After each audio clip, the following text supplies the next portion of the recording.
आजकल एक बीमारी बड़ी आम है। बीमारियों की अक़साम होती हैं ना। कुछ लोग कहते थे शुगर आम है, कुछ का कहना है कि नहीं,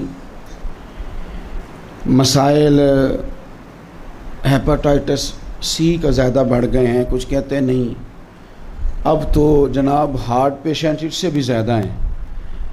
लेकिन अगर थोड़ा सा और गहराई में जाया जाए तो मेरी ज़ाती राय यह है कि डिप्रेशन के मरीज़ ज़्यादा हैं, टेंशन के मरीज़ ज़्यादा हैं, लड़ते तड़पते तुष होते तल्ख बातें करते, और कभी कभी यूँ महसूस होता है कि एक दूसरे को बाज़ लोग माज़अल्लाह काट खाएंगे।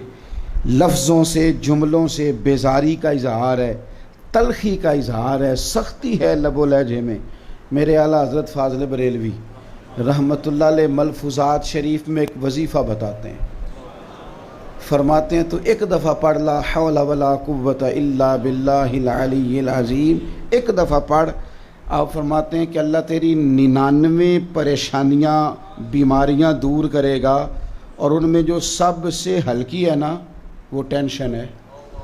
तेरी 99 परेशानियाँ बीमारियाँ तकलीफ़ें दूर करेगा, और उनमें से जो सबसे हल्की बीमारी दूर होगी ना वो टेंशन की बीमारी है, बाकी से बड़ी बड़ी दूर होंगी।